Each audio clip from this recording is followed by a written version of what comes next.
अब क्या करूं? कहाँ चली थी जिसके लिए मैं जी रही थी, जिसके लिए मैं मर रही थी, वो भी चली गई। अब जीवन का करूं क्या? फिर अंदर से ये हुआ, नहीं, जीना है, कुछ तो करना है, अच्छा करना है। उसके बाद एक लड़का जीवन में आया, गई 21 में शादी हुई, अप्रैल में मेरी, और सितंबर में मैंने अपने बच्चों का ना ऑपरेशन करवा रखा था, जैसे वो बच्चे बंद करने का ऑपरेशन करवा देते हैं, ठीक है। उन्होंने मेरे को फोर्स किया कि आप ऑपरेशन खुलवाओ, बच्चे पैदा करने हैं, शादी करी है तो बच्चे तो चाहिए। मैंने सोचा कि भाई इस बंदे ने मेरे से शादी की है, 2 बच्चों की माँ से, तो मुझे भी इसके लिए कुछ करना चाहिए। मैंने अपना ऑपरेशन खुलवा लिया। उन्होंने एक रात उन्होंने मेरे को बहुत मारा पीटा। उस दिन ऐसा हो रहा था कि धरती फट जाए और मैं समा जाऊं। मतलब इतनी गंदी गाली गलौज जो मैं कभी किसी की नहीं सुनती भाई, ना मैं गलत करती, ना मैं किसी के साथ गलत करती, ना सुनती। मेरी एक थोड़ी सी ये आदत है कि मैं नहीं सुन सकती गलत, गलत के साथ में मेरी बनती नहीं कभी भी। उस टाइम उन्होंने कहा निकल मेरे घर से। मैं निकली उनके घर से, मैं सीधा अपने मास्टर जी के पास गई जो वहाँ काम करते हैं। नंगे पैर, मेरे पेट पे मैंने चुन्नी बांध रखी, स्टीच कच्चा काम था सारा ऑपरेशन का। तो मैं वहाँ गई तो मैंने कहा मास्टर जी ये दुकान की चाबी आप चला लेना, और ये आपकी, ये मेरी बेटी को फ़ोन दे देना मेरा, और ये मेरी स्कूटी की चाबी, जो भी कुछ है ये उस गुड़िया को दे देना, और मुझे ढूंढना मत, मैं जा रही हूँ। मैं निकलने लगी, मास्टर जी ने मेरे पैर पकड़े, बोले मैडम जी 2 मिनट बैठो। बैठी, मेरे पैरों में बैठा। उसने बोला मैडम जी आपके कारण हमारे घर के 12 बंदे खाना खाते हैं, 12 का रोजगार हो आप, जो आप ऐसे छोड़ के कैसे चल जाओगे? नहीं, आप नहीं जाओगे। तो मैंने कहा नहीं भाई, मैंने ठान लिया, मुझे अब नहीं रहना, सब कुछ खत्म हो गया है, मेरे साथ जो हुआ है ना, बस अब मुझे नहीं जीना। रात को भाई बाथरूम के लिए बाहर जाना पड़ता था। मैंने कहा कोई देखेगा, सोचेगा, पता नहीं क्या है, औरतों को क्या समझ रखा है आदमियों ने। तो फिर भी मैंने समाज को देखते हुए अंदर ही एक डिब्बा रखा जिसमें मैं टॉयलेट करती, और मैं किसी को शो नहीं होने दिया कि मैं यहाँ रहती हूँ अंदर। सभी दर्शकों को मेरा हाथ जोड़ के प्रणाम, सभी को राम राम। मेरा नाम रिंकी है और मैं भादुगढ़ हरियाणा से रहने वाली हूँ, और आज मैं जोश हरियाणा में अपनी लाइफ जर्नी शेयर करने आई हूँ। मेरा बचपन शुरू होता है 5 साल से, और उस टाइम पे पापा मेरे दिल्ली पुलिस में थे, और हम 5 भाई बहन थे। वहीं से मेरा सफ़र शुरू होता है। मैंने पहले अपनी पढ़ाई गुरुकुल में की। गुरुकुल में मैं 3-4 साल रही। 7th क्लास में मैं वापस भादुगढ़ में आ गई। वहाँ आके मैंने स्कूल ज्वाइन किया। मैं आई 7th क्लास में। 7th क्लास में मुझे जैसे गुरुकुल में पढ़ाते हैं संस्कृत और हिंदी, और अपने यहाँ पे मैथ इंग्लिश सब कुछ होता था। जो मुझे ABC का भी नहीं पता था, जो मुझे जमा घटा का भी नहीं पता था कि कैसे होते हैं, वहाँ आके मैंने 7th क्लास में गोल्डन वैली स्कूल में एडमिशन लिया। वहाँ पे सबने मेरा मजाक बनाया कि भाई ये इसको कुछ नहीं आता है, इसको ये नहीं आता है, कैसे करेगी। मेरे को सर प्रिंसिपल के पास लेके जाते कि इसको नहीं आता है, अब हम क्या करें। तो मैंने कहा कि मैं सीख लूँगी, भाई आप सिखाओ, आप कोशिश करो, मैं भी कोशिश करूँगी। तो वहाँ सर ने मुझे बहुत मोटिवेट किया। वहाँ से फिर मैंने जी जान लगाई पढ़ाई पे। मैंने 7th क्लास में टॉप किया। मैंने 8th में भी अपनी क्लास में टॉप किया। 9th में भी मेरे अच्छे मार्क्स आए, और 10th में आके फिर मेरा सफ़र शुरू होता है कि मेरी शादी हो गई। और शादी जो मेरी हुई, पापा मम्मी ने तो बहुत अच्छा ही ढूंढा है। सभी के मम्मी पापा अच्छा ही ढूंढते हैं कि भाई अपनी तरफ से हर कोशिश करते हैं कि बहुत अच्छा हो। 10th क्लास में जब शादी हुई, उन्होंने कहा कि अभी थोड़ा सा रुक के जाएगी, अभी ये चीज़ वो चीज़, लेकिन शादी के बाद पता है कि भाई सबको कोई नहीं छोड़ता है कि भाई नहीं रहना है यहीं पे, ठीक है, वहाँ से मैं स्टार्ट हुई। लेकिन वहाँ जाके मैंने जो माहौल देखा, जो मैं रही, वहाँ पे भी मेरी फैमिली में 2 देवर थे, एक हस्बैंड थे, सास ससुर थे, सब थे। तो उन्होंने जो मुझे, ससुर जी मेरे बहुत अच्छे थे, बहुत ही अच्छे थे। जो सही है उनको कभी हम गलत कहना भी नहीं चाहिए, क्योंकि जो सही होता है वो सही ही होता है।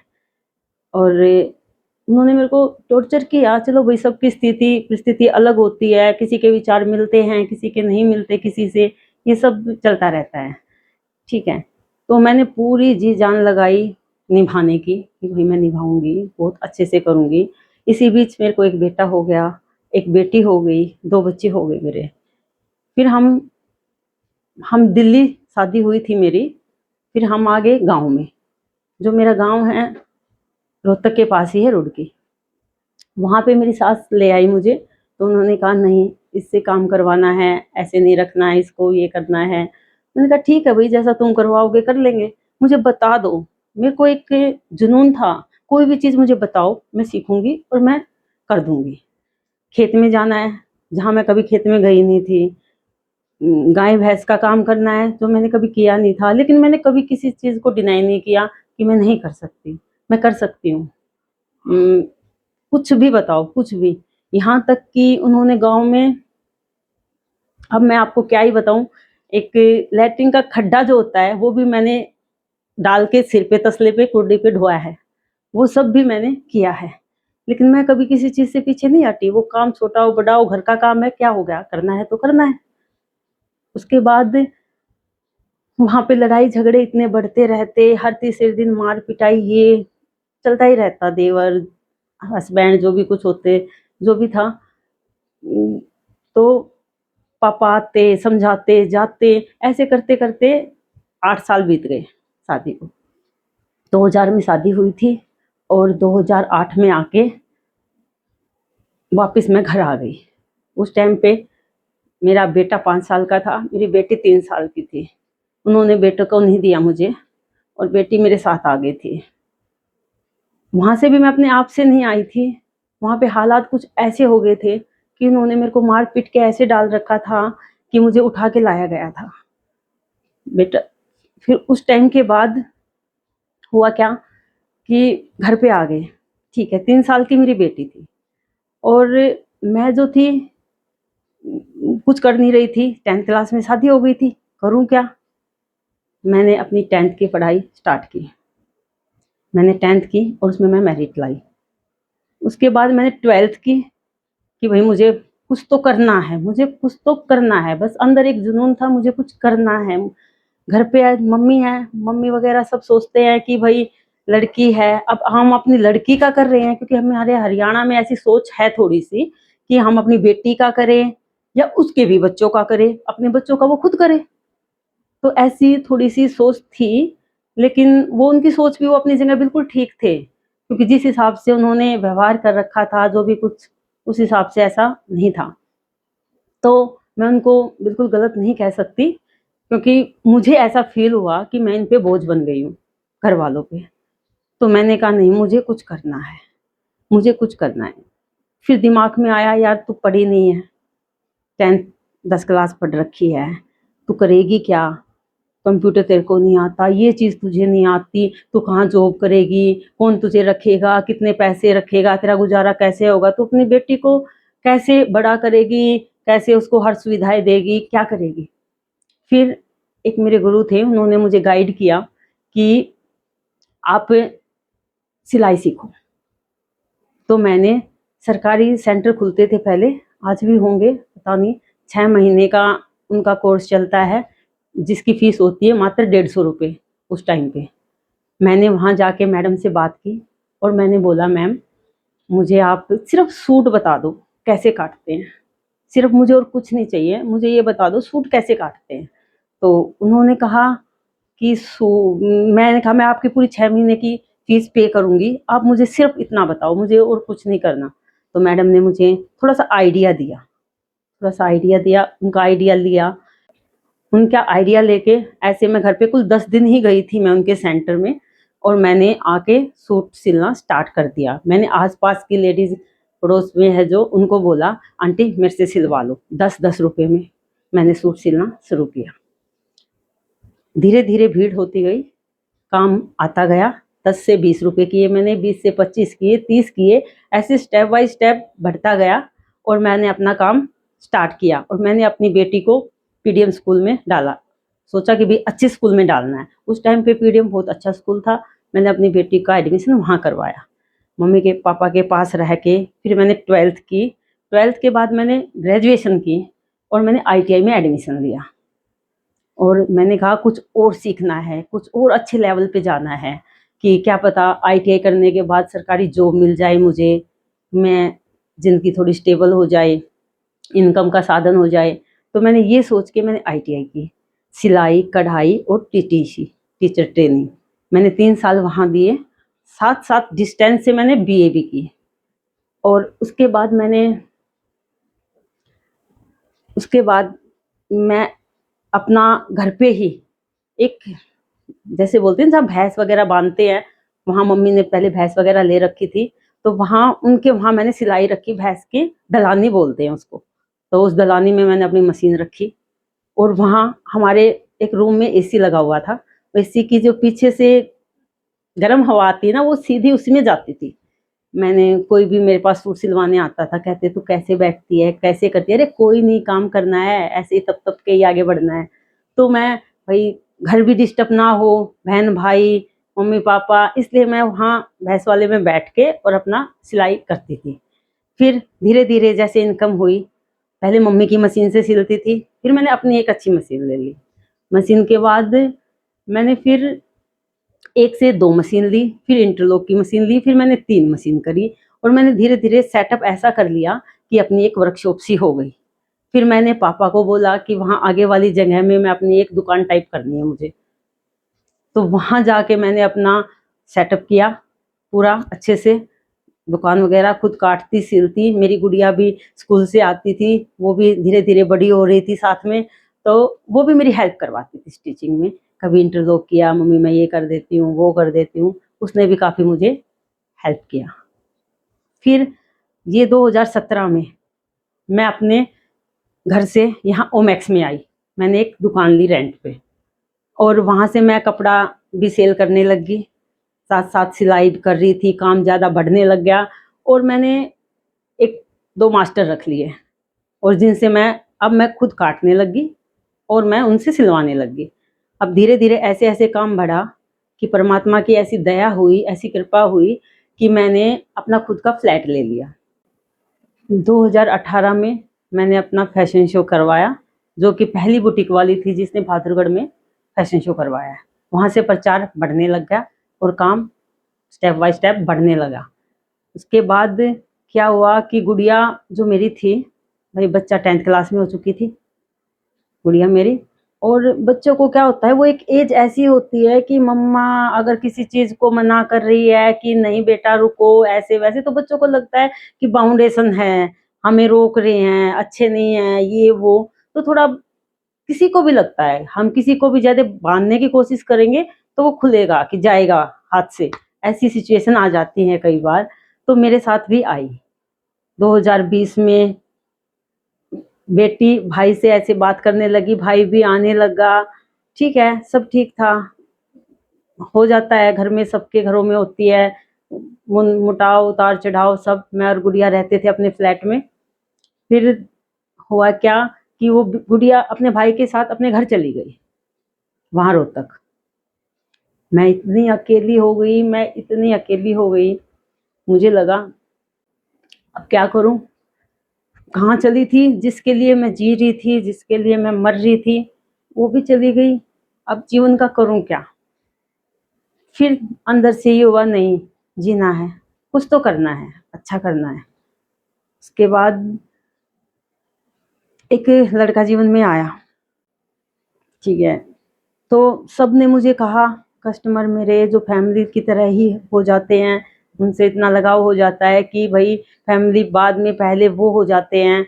सब ने मुझे कहा अभी बहुत लंबा जीवन है, तेरी उम्र कितनी है? उस टाइम पे मेरी उम्र होगी 35-36 साल की। आज अब मैं 40 की हो गई हूँ। 1985 में मेरा डेट ऑफ बर्थ है। तो उन्होंने कहा नहीं अभी बहुत लंबा जीवन है, समाज ऐसा ही होता है। अभी तक तो मैं बेटी के लिए जी रही थी कि भाई उसको बनाना है, उसको अपने सपने उसमें पूरे करने हैं। मतलब यूँ था कि मैं हार्ड वर्किंग हूँ, उसको स्मार्ट वर्किंग बनाऊंगी, उसको हम मिलके एक बहुत बड़ा प्लेटफॉर्म तैयार करेंगे। मतलब कुछ सपने थे अपने, तो वो सपने ये हो गया। चलो भाई सपने भी छोड़ो। एक माँ 5 साल का बेटा पहले अलग हो गया था। एक माँ माँ ही समझ सकती है कि एक माँ अपने बच्चे से दूर कैसे रहती है। ठीक है, तो वो सफर भी काटा, उससे भी निकली। अब बेटी को जो पाला पोसा, जो 15-16 साल की कर दी, और जब वो दूर होती है तो उस माँ पे क्या बीती होगी, समझ सकते हो। फिर भी सबने कहा नहीं तो शादी कर ले।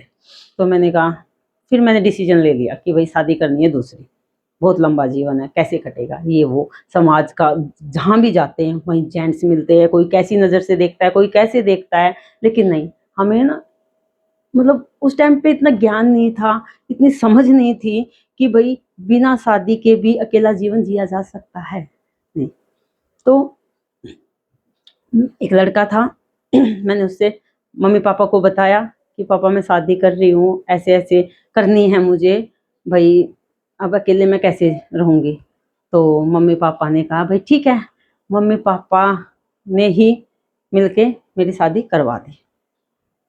जो वो लड़का था उसमें बहुत लालच था, नहीं पता था कि वो लालच में मेरे साथ आया है कि फ्लैट है अच्छे, थोड़ा सा बैंक बैलेंस भी है थोड़ा बहुत इसके पास, जैसे पापा ने प्लॉट भी दिलवाया था मुझे।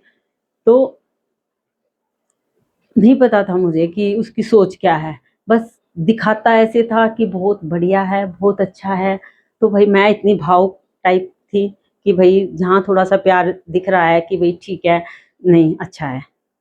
तो शादी हो गई 2021 में, मेरी शादी हो गई, बेटी वहाँ चली गई।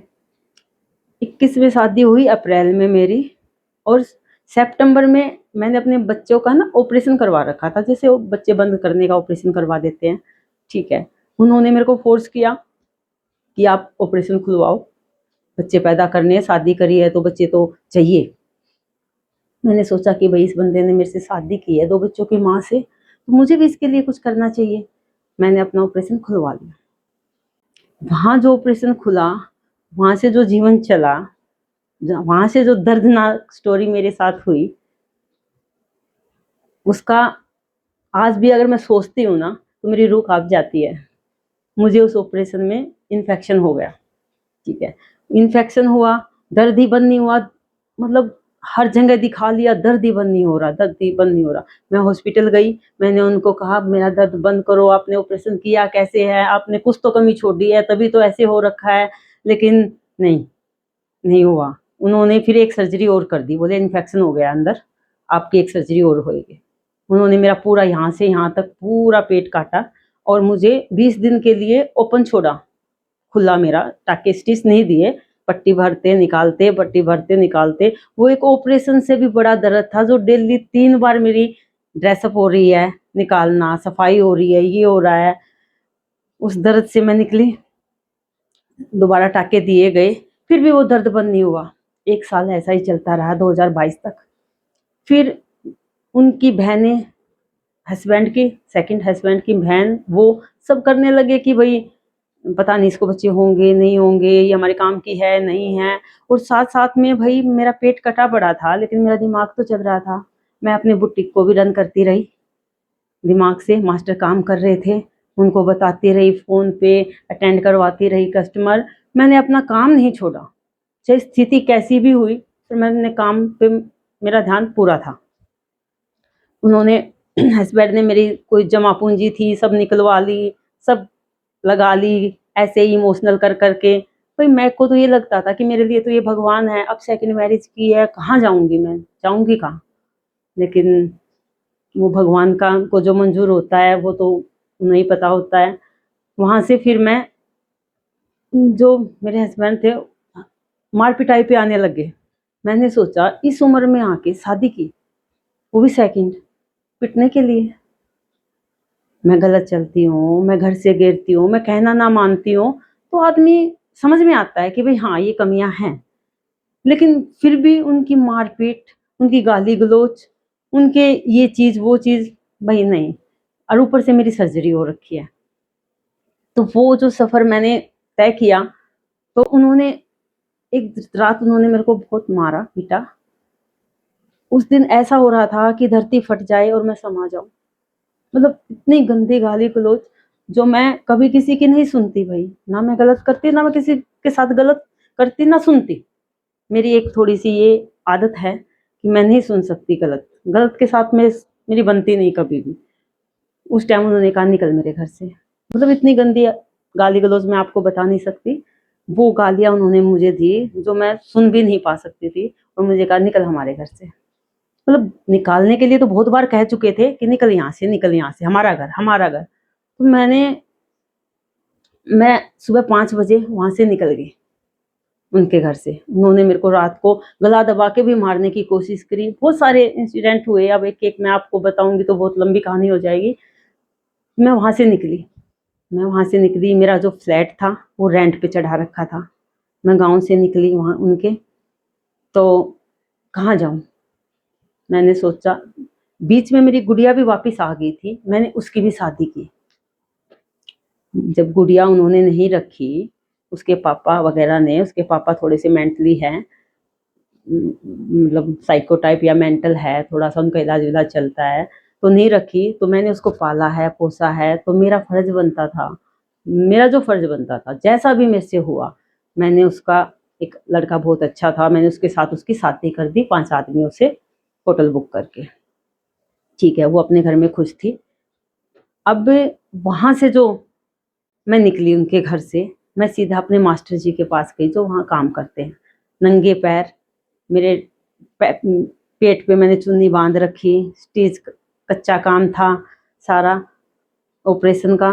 तो मैं वहाँ गई, तो मैंने कहा मास्टर जी ये दुकान की चाबी आप चला लेना, और ये आपकी, ये मेरी बेटी को फ़ोन दे देना मेरा, और ये मेरी स्कूटी की चाबी, जो भी कुछ है ये उस गुड़िया को दे देना, और मुझे ढूंढना मत, मैं जा रही हूँ। तो बोले आप कहाँ जाओगे मैडम जी। मैंने कहा कोई बात नहीं, मैं कहीं नहीं जाऊंगी, तुम बस पीछे मत आना, मुझे खुद नहीं पता मैं जाऊंगी कहाँ, हाँ पर मैं मरूंगी नहीं, इतना मुझे विश्वास है कि मैं मरूंगी नहीं, क्योंकि मरना कोई सोल्यूशन नहीं होता किसी चीज़ का। तो मुझे खुद नहीं पता था मैं जाऊंगी कहाँ पे। मैं निकलने लगी, मास्टर जी ने मेरे पैर पकड़े, बोले मैडम जी 2 मिनट बैठो।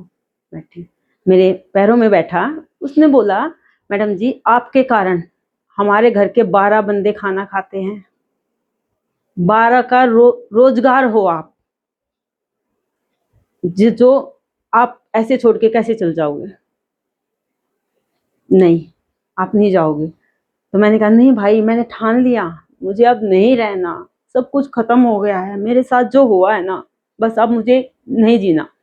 तो कह रहे बस मुझे खुद नहीं पता मैं करूंगी क्या, लेकिन मुझे बस जाना है, मुझे बस यहाँ से कहीं दूर जाना है। तो बोले कहाँ जाओगे। बोले ठीक है आप चले जाना, आप कल चले जाना, बस सिर्फ आज आज मैं पैर पकड़ रहा हूँ, मेरे कहने से रुक जाओ। मैंने कहा नहीं। बोला आप बैठो, 2 मिनट बैठो। उसकी वाइफ भी आके, सबने आके बोला कि उसके बच्चे। तो मैं वहाँ बैठ गई। उन्होंने मेरी बेटी के पास कॉल कर दी, पीछे से मेरी गुड़िया को भी बुला लिया, और वहाँ आके बोली चलो आप मेरे घर चलो। मैंने कहा नहीं, मैं बेटी के घर नहीं जाऊंगी, मैं कहीं नहीं जाऊंगी, बस मुझे अकेला छोड़ दो, मुझे जाने दो। बोले बस आज नहीं, आप कल चले जाना। उन्होंने मेरे को ऐसे कर रहे थे कि जो उस टाइम एक डिसीजन होता है ना, उस टाइम वो टल जाए ना, वो घड़ी तो वो टल जाती है। उनका ये था कि बस ये कुछ टाइम का है कि मैडम पे जो सवार हो रखी है बातें कि नहीं ऐसा नहीं करना है, तो वो टल जाए। उन्होंने कहा कल आपको कहीं भी जाना, आप कल निकल जाना। तो मास्टर जी बोले आप यहाँ सो हमारे घर। मैं कहा नहीं, मैं किसी के घर नहीं सोऊंगी, मेरे पास शॉप है, दुकान है, रोजगार है, मैं वहाँ लेटूंगी जाके। मैं वहाँ से अपनी शॉप पे आ गई। शॉप पे आके बेटी अपने ससुराल चली गई। भाई मैं बेटी के घर नहीं जा सकती, क्योंकि मेरे भी अपने कुछ वसूल है कि भाई बेटी के घर जाके नहीं, ऐसा मुझे अच्छा नहीं लगता। और क्या क्या मेरे साथ सिचुएशन हो गई, कल ना बेटी को भी कोई प्रॉब्लम ना हो जाए, तो सारी चीज़ें देखनी पड़ती है कि भाई कैसे। फिर मैं अपनी शॉप पे रुकी। वहाँ पे मैंने 2 महीना मैं अपने काउंटर पे सोई हूँ, जो कि एक छोटा सा काउंटर था, और उसमें एक दिन तो सांप भी निकल गया था। वहाँ किसी को नहीं पता कि ये मैडम यहाँ अंदर सोती है। रात को भाई बाथरूम के लिए बाहर जाना पड़ता था। मैंने कहा कोई देखेगा, सोचेगा पता नहीं क्या है, औरतों को क्या समझ रखा है आदमियों ने। तो फिर भी मैंने समाज को देखते हुए अंदर ही एक डिब्बा रखा जिसमें मैं टॉयलेट करती, और मैं किसी को शो नहीं होने दिया कि मैं यहाँ रहती हूँ अंदर। मैं उस सिचुएशन में, जो कि मैं पेट में सर्जरी के कारण जो मुझे पेन था वो भी था, कोई साथ नहीं था वो भी था, उस शॉप ने मुझे आसरा दिया। उस शॉप के अंदर मैं रही, साथ साथ एक सूट काटती, लेट जाती, पेट पे चुन्नी बांध के, फिर एक काटती, लेट जाती। मास्टर जी ने 1 महीना मेरे को खाना ला के दिया, उनका भी बहुत एहसान है मेरे ऊपर। फिर मैंने उन मास्टर जी का भी मतलब किसी न किसी तरीके, भाई किसी ने मेरा किया है तो मुझे भी इनका बहुत बढ़िया करना है। उनके साथ जो मेरे से हो चुका मैं अच्छा करने की कोशिश की। वहाँ से मैंने ये हर्बल लाइफ ज्वाइन किया। वहाँ मैं शेक वगैरह, प्रोटीन शेक ये वो पीने लगी, थोड़ा सा दिमाग ठीक होने लगा, थोड़ी सी फिर वो जो दर्द था ना सर्जरी वाला, वो बंद ही नहीं हो रहा था। मैं डॉक्टर के पास फिर गई, डॉक्टर एम्स में भी गई, मैं फोर्टिज में भी गई, मैं गुड़गांव। मैं मतलब जिसने जो बता दिया, जिसको पेन होता है ना, जो भी बता देता, कोई पंडित बता दे, कोई झाड़ फूक बता दे, कोई डॉक्टर बता दे, बंदा वहीं भाग लेता है। उसको सिर्फ ये होता है कि बस ये दर्द बंद हो जाए, बस ये दर्द बंद हो जाए किसी तरीके से। जहां जिसने जो कहा वहीं भाग ली, जहां जिसने जो कहा वही भाग ली। पैसे नहीं पास में, जो सूट सिलता उसकी सिलाई आती, उसको ही यूज करती, किराए भाड़े में इधर उधर भागती।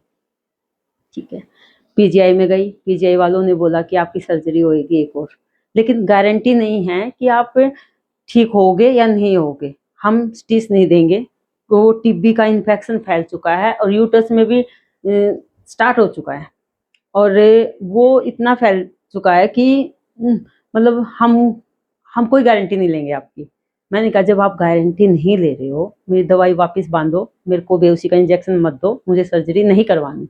कम से कम मेरे को तो कोई पानी पिलाने वाला भी नहीं है, मैं अब कम से कम अपना पानी पी लेती हूँ, दर्द में रहती हूँ, खाना तो खा लेती हूँ, इतना तो है। देखेंगे जिएंगे मरेंगे वो परमात्मा के हाथ में। ठीक है, वहां से फिर मैंने आ गई, मैंने आके और सब कुछ अपना घर पे फ्लैट पे एक मंदिर है बना रखा है छोटा सा, सब कुछ वहां समर्पण कर दिया कि छोड़ मार कुछ भी कर, ना दवाई खा रही ना कुछ खा रही।